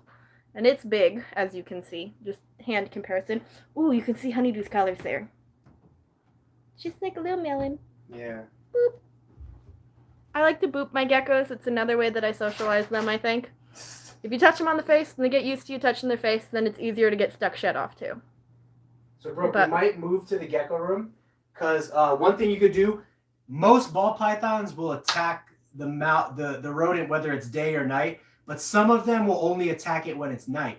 So we're in the snake room right now. I'm going to kill the lights, leave the room for a little bit, and then come back and check to see what snakes did not eat. Like 90% of the snakes already ate, but there's a few that haven't, so I'm going to cut the lights for them and let them do their thing. Okay. Do you want to take the camera since I've got honeydew? Yeah, I'm going to put this rat up here. Little one. Might be going home with Brooke. I don't know. It might be a secret closet baby. Don't tell my dad. Not like Whoa. you know it now. If he watches the live streams, then. My dad doesn't even know where I am right now. Yeah, I was like, so Brooke, what does your dad think about you working with us? And she's just like, he doesn't know. So I'm like, when you tell him you're leaving, what do you tell him? She's like, I just leave. I didn't even tell my dad I was leaving today. I just grabbed my keys after dinner and I left. He's very indifferent. But, yep. Either that or Little you're just cantaloupe. gangster, Brooke. Brooke's just Or he gangster. just trusts me. I'm gonna put cantaloupe. Or wait, this is honeydew. I'm gonna put honeydew away. And I'm going to show you guys little cantaloupe. Oh, okay, or not. Okay, bye, cantaloupe. Cantaloupe is not feeling social right now, so we're just gonna leave cantaloupe be. Alright. Let's go through all the questions that I missed. Here is your. You could use this chair, Brooke. Oh, yeah. Is there a way that we can make the camera go Down. shorter? Now it can't go any shorter than that, but it can. Just bad angle then. It can scroll down. Yeah. Okay. It can go down even more. So we already read that one. We already read that one. That was the handling one. Yeah, they escape like crazy in my house. My new banana blizzard was found on the stairs. I had one get found on the stairs. My dog almost stepped on her. But Pepper likes my lizard. She wouldn't step on him. I thought you just said Madonna almost stepped on it. No, my dog. How is the baby Coleonyx doing? Did you look at I it? did not check on it. Oh, okay. It was being cute, but I didn't want to disturb it. Did it look... It looked It was aware. really, really It skinny. looked aware that I was there, but yeah, it looks Oh, twiggish. okay. Let's see. So yeah, they escape often on the stairs. In the morning, next to my cat. Oh no. I was so mad at my son for his tub system not being built right. Oh no. Can leopard geckos safely eat pinkies, or is that something bad? I wouldn't recommend it. I mean, Adults can. adults can. Yeah. You don't want to give it to a baby or a juvenile. Babies are on this side, that's why I'm going this way. Adults are on that side. So you don't want to give it to a baby or a juvenile just because that's not something that they can handle at their size. Adults, if they're big and they're a good size, you can try it. I don't know how well they would be able to digest the fur and the bones, though. Pinkies, since pinkies don't have fur, they'll be fine. Yeah, but bones.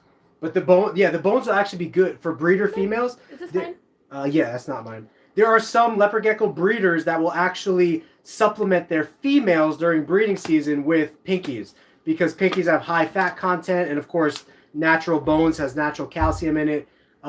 Honestly, to be 100%, you don't need to do that as long as you have supplementation and calcium vitamins and mealworms is perfectly fine.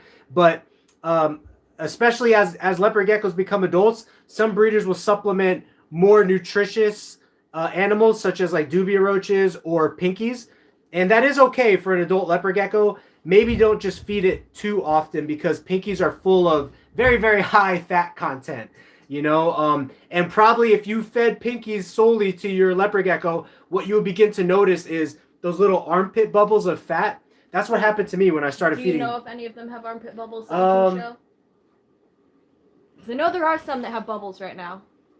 Yeah, there might be one or two. Here we go. Ooh, we got a bubble baby. Yeah, you can show the bubble baby. Now that usually you can happens. See little armpit bubbles. Just in this is just my experience, guys. But in my experience, when I switched over to pure Dubia roach diet, Dubia roaches are so much higher in fat content than mealworms. All of the geckos got armpit bubbles, and then as soon as I switched back to mealworms, all of the geckos lost their armpit bubbles. Well, most. Yeah, of the most. I geckos. mean, I have very few geckos that have armpit bubbles. This is like one of the few. I'm not sure if you guys can see the bubbles, but this is a bubble baby. Whoop! Don't fall, honey.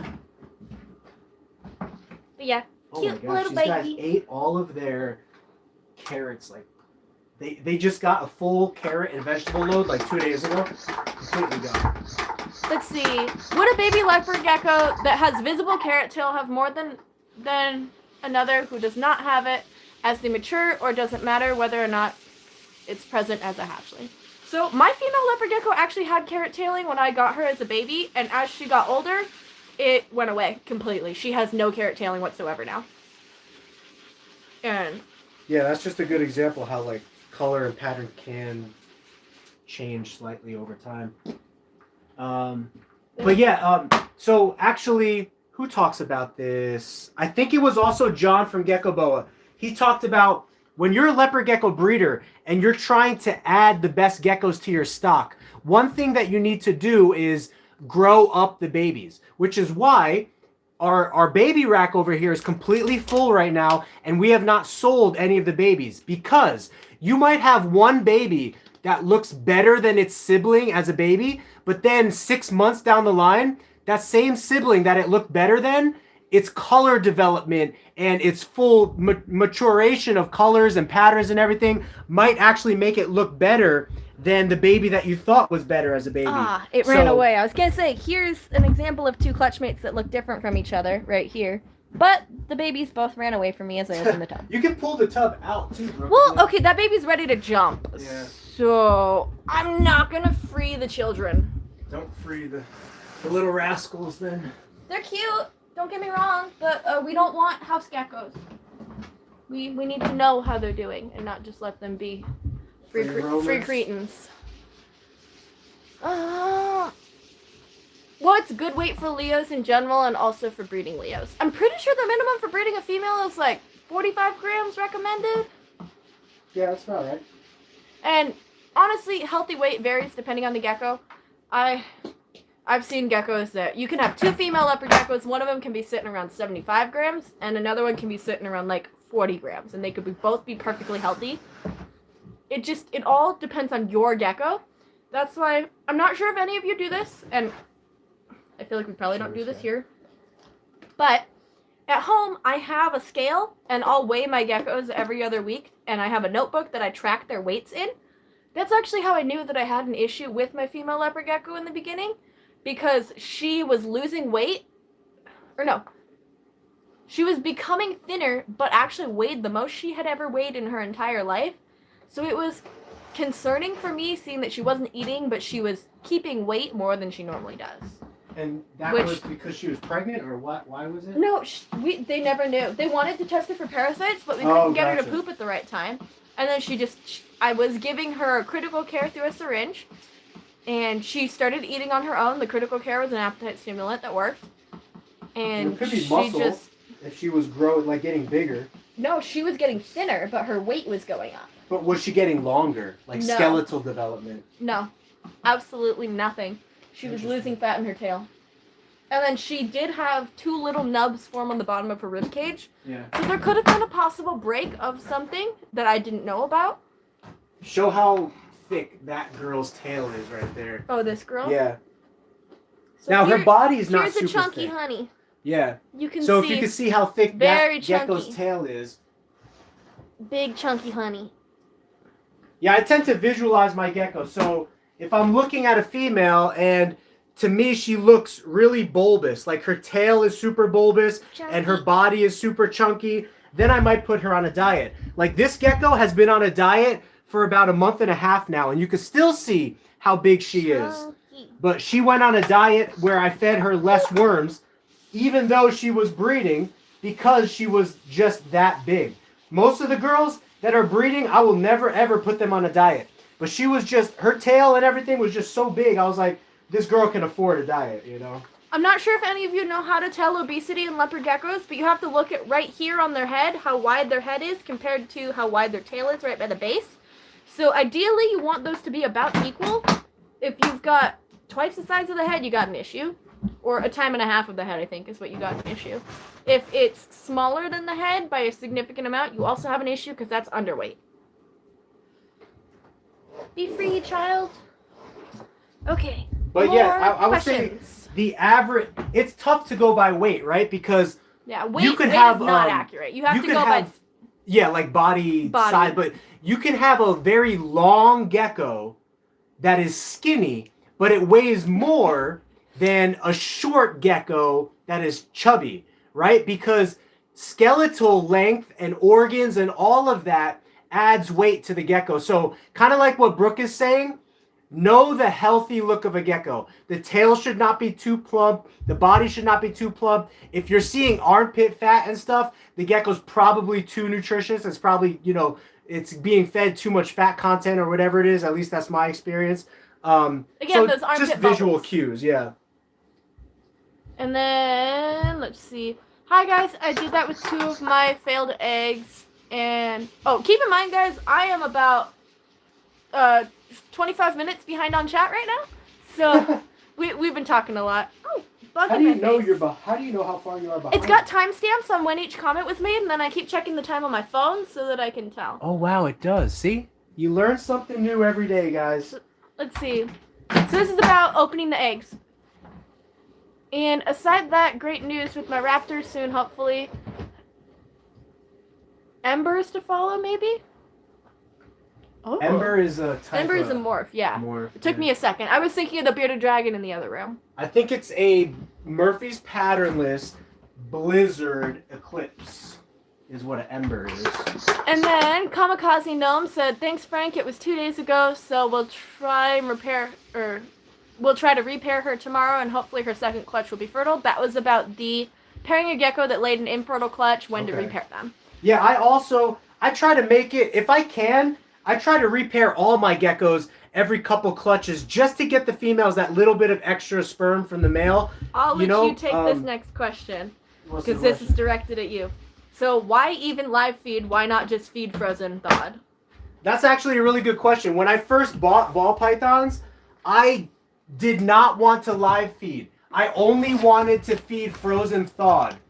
But the problem feeding frozen thawed is that a lot of your snakes will almost completely refuse frozen thawed. And I tried that for a few weeks in a row, and those same snakes that I fed live to were eating constantly. So it's just an efficiency thing, right? As a breeder, you need your snakes to eat. You can't have them not eating, because if they're going to be breeding, they need to eat. We're being creeped on by a female leopard gecko. Let me see if I can get her in the picture. Ruby? Which one's Ruby? Oh. We're getting creeped on by this one up here. She's watching the stream just like you guys. Oh, yeah. Yeah, she's sweet. So, yeah, I would not feed live if I did not have to. Trust me. I do not take pleasure in seeing the Brooke and I were just talking about the rodents are so cute and you got to feed them. I actually sold all of my snakes a while back because I did not like feeding live. And when I came back to ball pythons and we invested heavily into growing a ball python collection, I told myself and I told my business partner, I said, hey, I'm going to try all frozen. And if the snake doesn't eat, I'm just going to wait till the next week and try to feed them then. But what happened was the snakes would not eat for 2 to 3 months. And you just can't have snakes not eating for 2 to 3 months when they're going into breeding season and you're trying to develop follicle growth. So I switched over to live, and as sad as it might be that you have to feed live animals, it's been a miracle for actually getting snakes to eat that would not eat frozen thawed. Ball pythons in particular are super hard to get to eat. Yeah, they're super. I work with baby ball pythons on a daily basis. Can you shift here real quick? I'm gonna grab some of the Let's just Dubia roach. Turn it like this. Yeah, I'll angle it up more. Yeah, tell them where you work. So I work at a PetSmart. I'm not going to disclose which location so that I don't have anybody showing up at my work. I don't know if anyone would, but just for safety's sake. Little creep. But we have ball pythons that come in, and supposedly they eat at least once before they get sent to us. I don't honestly believe that anymore. I have ball pythons come in, and they'll go 2-3 months without eating, and they're like little tiny bubble babies, like really tiny. So people will come in to buy a snake from us, and then I disclose that they haven't eaten in 2 or 3 months. And people freak out. They don't want the snake anymore. Because it's like, it's not eating, I'm scared, it's not going to eat for me, the snake's going to die. It's like, no. We can't feed live, and they hate eating frozen. They literally have no eating response to something that's already dead. Yeah, most of them don't. Some of them will, but... Yeah, it's like once every couple of months we'll get one in that'll take a frozen thawed mouse. Corn snakes are really good about eating frozen thawed, though. That's one thing I will say. They have a great feeding response. Now, just real quick on that. I did listen to... what's his name? I think his name is Gavin. His company name is Balls to You, and he's from the UK. In the UK, because of animal rights and everything, you actually cannot feed live rodents, or at least where this guy lives, you cannot feed live rodents if your snake will eat frozen thawed. You can come in and be audited, and I don't know how they figure it out, but if they know that your snake will eat frozen thawed and you're feeding live, you can actually face some animal cruelty charges and some very heavy fines. So what he did, he uses the natural diet of the ball python in the wild, which I don't know if you know, but it's ASF, African soft fur rats, which are really kind of like mice. They're really, really small. But in the United States, and he does that frozen. So he orders frozen African soft furred rats, and he says they eat it like candy and they give him no issues. 90%, 99% of his animals. Yeah. Well, we could actually shut this off for now. Okay, I'm still super open hot in here. It's like probably 95 degrees in here right now. We're both. You can sweating. open these blinds right here. Yeah, it's tough. So he feeds purely ASF, African soft fur rodents. And in the UK, he has high accessibility to that. But in actually I can open this. In I don't want to be screaming at my neighbors actually now that I think about it. Who cares? Let them become part of the fan base. I don't want them to know what's going on over here. But actually, see. yeah, can we close that actually? Yeah, I'll close it. And then I'll just leave this open, Brooke. And you then read the next question while I'm closing this? yeah. We're behind. I just want to be careful. I love outside air, trust me. Yeah. I just want to be careful because sometimes you never know if your neighbors know what you're up to, they could make problems for you and stuff. And I don't want to be yelling about snakes and feeding mice and stuff. And they're all like, "What is going on in this guy's house?" So I give all my geckos food names too. I've been doing that for 3 years. Mine are Toast, Butter, and Pepper. Pepper is my profile pic. Pepper is the name of my dog. I got her when I was 7. Do you like the name Honey or Cinnamon? If there is a gecko that will fit that name, we will name it that. But I don't like to name things just to name them that. I like to get to know the animal before I name it. I like Cinnamon. Yeah, Cinnamon's a cute name, but we have to have the right one. Yeah. Like maybe like a white and yellow. Yeah. Or like an albino. Or something that's kind of reddish. Yeah. Yeah. Well, Cinnamon is more of like a brown. Yeah, brownish red. I love the python and gecko racks. Thanks, I didn't make any of them. DIY, homemade. You can definitely make them yourself, and that will save you a lot of money in the beginning, so you can grow your own collection before you invest in the super expensive professional racks, you know. My leopard gecko babies are 2 weeks old now, and for the first 2 days I left them be till they had their first shed, etc., then handle them every day. Then by a week old they sit in the palm of my hand eating. That's a great testimony of how quickly they can calm down, right? Yeah, as leopard a baby. geckos are amazing. I'll give you that. Hello, secret. Derek. Have fun at work. Turn the fan back on. Oh, Derek's going to work at this time, huh? Yeah, he said gotta go back into work. Oh. Oh, did I turn it the wrong way? No, it's only wrong perspectually. Oh. You want honeydew. Honeydew is not for sale. I apologize. Would you like me to bring honeydew back out though? Yeah, we can bring honeydew back out, and trust me, we're gonna have a lot of babies next year that are just like honeydew, and we will be posting them up for sale. And then David said agreed. You can't call dibs. That gecko's not for sale. Dibs. But maybe next year. Ooh, David and Gecko Boy are about to start fighting over honeydew. Oh, really? Yeah, they both like honeydew. Ooh, Gecko Boy said, bring it. My setups are bioactive, dude. Nice. Supreme Gecko said, gotta run. Great show. Lots of great info. Thanks, Wally. We'll see you, brother. Gecko Boy said, JK, but I will be going bioactive. Oh, Supreme Gecko said, and Frank, hair is coming in nicely. Because I just shaved. David said, bio or not, this means war. May the best gecko owner win. Deal, I'm arming the cannons. Tell you what David did. You can have honeydew. I want to buy the super snow. Ooh, yeah, super snows are nice. You want to sit, Brooke? Okay.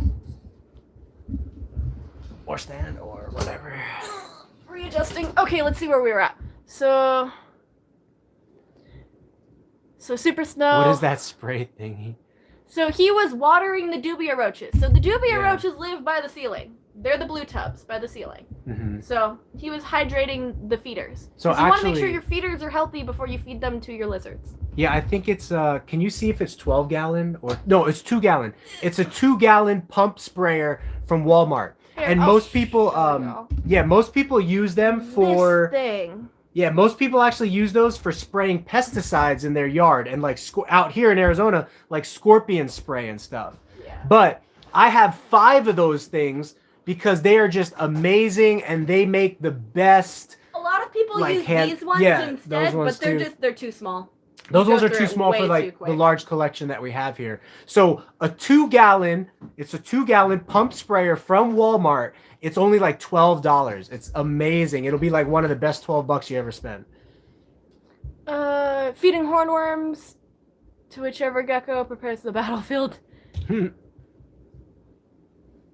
We're blowing up the chat, David, with our war declaration. I'm waiting for them to sell their super snow. And I know, right? LOL.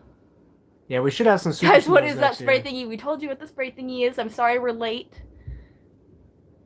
A thing that sprays. You're not wrong. You're not. MVP awards? I don't think that's gonna happen, guys. MVP awards. Yeah, we could do that one day. If you love leopard geckos, give me a whoop whoop. Whoop. We got a whoop whoop there. How long have you been an owner? I don't know if that was directed towards us. I've had leopard geckos for 3.5 years. I don't know how long you've had My animals. first leopard gecko was when I was 8, which is 25 years ago or something like that. I'm 33 now, so it was like 25 years ago. And then I left, you know, I was in and out of the reptile hobby for a long time, going to school and all that kind of stuff. But I came back more seriously into the reptile hobby 3 years ago. 3 years ago, I made the decision to really commit to it full time and actually like grow a brand and develop a business around the hobby. So that was 3 years ago. And then Gecko Boys also. So we're basically all of us are around 3 years. Yeah. I got my first one when I was 13. I got my first one when I was 17. And you're what now, like 18? 20. 20? I thought you were 22, you said. No, my sister was. Oh. I'm turning 21 in August, though. Should we have a Okay. birthday party? A reptile birthday party? Yeah, reptile birthday.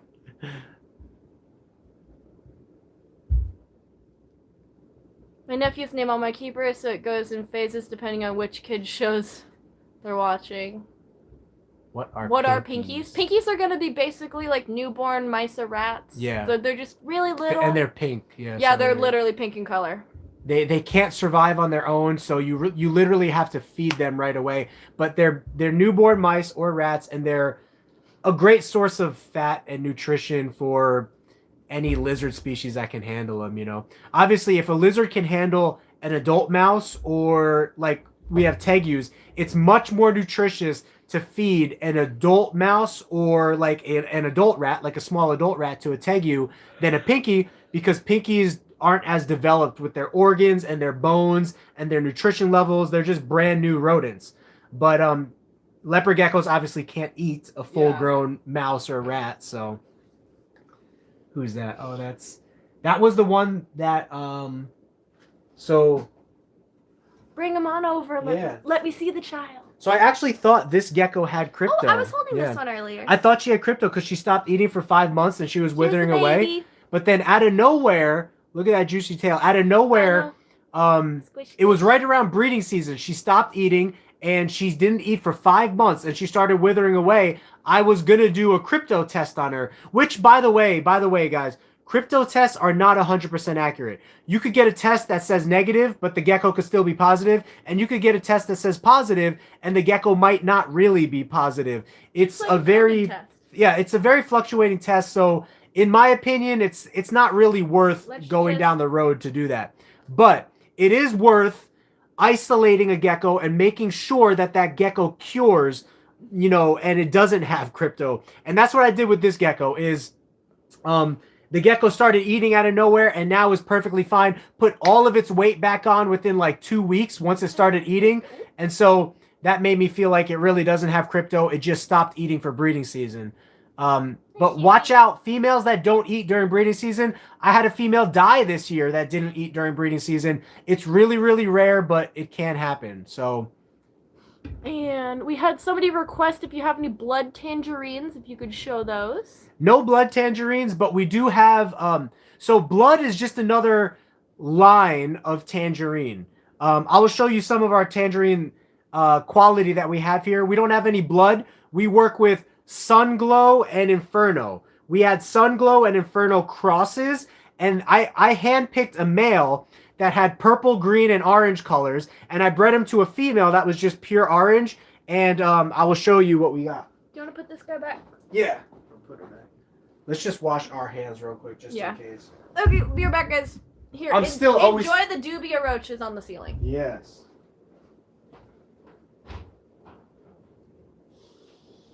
We probably won't go too much longer because I know you're traveling with it. Yeah, it is. Do you have cold water? Oh, it's not cold at all. Let me go get some cold water. It's almost empty anyway. What's today? Wednesday? Yeah. Oh, that's fine. I'll do that. Yeah. Okay, I'm back. Frank is getting water because the room is killing us. Let's see. Just curious, how do we buy from you? So, no geckos are being sold this year, but next year in breeding season, and I'm sure as things are actually available to be purchased, there'll be some kind of something posted on social media on how to get them. Yeah, we do have a website, GeekyGeckoCreations.com. I also will post for sale on Instagram, Facebook. I'll do YouTube announcements. This year, we are taking a strategic holdback year because we are a brand new company. We need to increase our product line, so to speak, which in this case is actually geckos. So to increase the amount of geckos that we have, we need to do something what's called holding back. So all the babies we produce this year, these children. Yeah, all of those children, it's looking like it's going to be about 150 to 200 babies this year. Oh, we're actually incubating them. It's my friend. It's your friend. We're incubating them all to be female, and then we're holding them all back to become breeders next year. So I don't know why, but this gecko always comes to the front whenever I'm doing anything over here. This little tangerine baby. So yeah, we don't have blood tangerines, but here's some of the tangerines that we are working with. So this one's a baby that's for some reason taken a liking to me. I don't get why, but it's very cute. And here's its another mom. Tangerine. This is its mom. Family. You can see size difference too between them. Yeah. They're growing fast. That gecko's only like a month old, I think. And then there's also a sibling in there, but I don't mess with the sibling. The sibling doesn't like me. So yeah, we don't have blood. The specific coloration of tangerine that we're going for over here, we want to focus on something very specific, is bright orange with green and purple coloration thrown in there. So we took this female and we bred her to a male that has orange, purple, and green coloration. The spots and whatnots everywhere. For some reason, I want to name this one Mango. Uh-oh. The names begin. Well, it's attached to me. I have to give it... You dropped Mango. Now, here's an example Where of... did the Mango go? She's right... Under me. Yeah, exactly right under you. So here's an example of what happens when you take two nice parents and you breed them together. You're going to get some different variation going on. As they get older, this gecko is now... That one's not Mango. It didn't like its name. Does it... Make sure there's two geckos in there. There is. There's one in the moist type. So you could really see the color of orange on this gecko is beginning to come through heavily. That's because this gecko is coming into fruition of its colors. So baby leopard geckos, someone was asking about this earlier, tangerine leopard geckos, they'll actually start off as a yellowish orange. And then as time goes on, they'll get a little bit more orange. And then once they are about 4 to 6 months old, their final colors will show and develop what it's going to be. So this gecko's colors have been developing nicely, and it's only like 3 months old still, and you can see the level of saturation. You grabbed Cookie again. I grabbed Cookie. Now, why? Cookie is on display tonight. She named her Cookie because... Okay. If you look at the chin, if you look at Cookie's chin, there's got Chucky Chips. Yeah, you're right. And then there's also... Yeah, so it's got the Chucky Chips. And if you look on its neck, it has a paradox spot. So it has a red paradox spot on the back of its neck. So it's a cranberry orange cookie. Which red paradox spots are not common, guys. Usually they're like black. Now we're gonna put Cookie away. Who else? Oh, You dropped the cookie! Just onto the table. Yeah, it's a lot better than what I did with Mango. Yeah, you just threw her on the floor. Well, what else did you expect me to do? I couldn't catch her. Okay, back to comments. Let's see. So we already went over that. Yeah, I might end up with a pet rat at the end of the night. I don't know. I'm the Leo Whisperer, aka the Lorax. I speak for the trees and they speak to me. I wish geckos would speak to me, then I wouldn't seem as crazy when I talk to them. I gave my gecko a waxworm and now she just keeps staring at me. Yeah, waxworms are like cocaine for geckos. Here's Joey. He's one of our male tangerine grow outs. So, Paradox spot. Yeah, he'll probably. Yeah, look at that. He probably definitely will be going into breeding next year. So. Wait, what's his name? Okay, so. I thought you called him Joey a second ago. Hey, hon. Hi, we're live. And here's Would Whitney. You like to say hello to the internet? Whitney's back from dance tonight, so now we got the full crew here. This is the full team. The full team at Geeky Geckos. I dropped the gecko on the floor. Yeah, good thing we do have carpet, so if a gecko, guys, I know how it looks, but if a gecko falls, we have a towel right here, and we have carpet, and it's not falling very far. We're very careful with our geckos, you know, definitely. So we drop them all the time by accident. Accidents tubby do roll. happen. He does. Now, camera's always hard to like pick up their exact color, I would but just put a hand behind it, and then it'll focus on the lizard. yeah, I learned that from watching other people stream. I've seen that too, actually. But this camera, the reverse camera that we're filming on right now, is also not as good as the. Alright, well, dang it, there's already a tangerine named Mango. Now I can't name that one Mango. It didn't like its name. It can anyway. be Mango number 2. It didn't like its name. I called it Mango and then jumped on the floor. Isn't there a song about that? Oh, is that Tango number 2? 1, Tango 2, number... 3, 4, 5.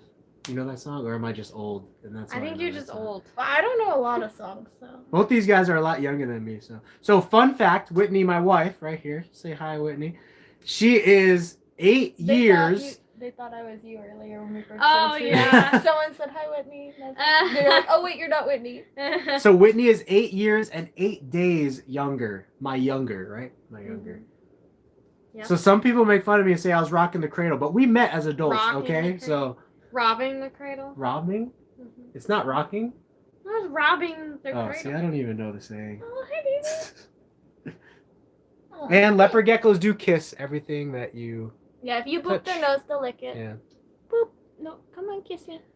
Alright, well, there we go. I'm very tired. I will let you guys get back to it. Thank you, honey. Oh, Hello. I think we're just about done. Goodbye. Oh, wait. I'm gonna go to bed. See you next live stream. Oh, they called you Brittany. Oh, that's okay. It happens all the time. There we Okay, go. They bye, corrected David. Oops. All right. All right, hon. I'll see you. Alright, I stole your gecko. So we'll see. Any last questions? We're probably going to end the stream in the next like 2 minutes here. I'll look to see if we missed any questions, but appreciate you guys staying in. Thank you so much, David. Thank you guys for the donations and everything. It's been great. Thank you for hanging out with us. Chunky chat. Thanks for welcoming Brooke. We are so thankful to have her. She's going to be an amazing help around here so that Whitney and I can, you know, take some breaks and also just entrust our collection into somebody's care who we know is all about reptiles. So I think I got sold 2 tangerines, 1 hypo albino and 2 snow max. Okay, that's really cool. Snow max. Yeah, she saw that you corrected yourself. I was just being mean. Thank you, Derek. Yeah, we have a really good team over here. There's another guy that you really don't get to see too much, but his name is Greg, and he's a cousin of mine, and he took some financial interest into us growing our business and everything this year. That's how we were able to get some of our high-end projects, like our puzzle project, our Black Knight project. He's also building all of our DIY racks, and he's supposed to be, when he has time, he's a doctor, so he doesn't have much time, but when he has time, he's supposed to be filming him building the racks, and I'm going to edit the video so that I can show you guys how he's building the racks so that you can build racks yourself and really kickstart your gecko collection. I think But this one likes head pets. Yeah, he does. But it's pretty simple. You just need some wood and a little bit of creativity and And a drill. ingenuity, and you can make your own racks and everything. But there's definitely some tips and tricks that we've learned that we would like to share with you guys. But is there anything else you could think of, Brooke?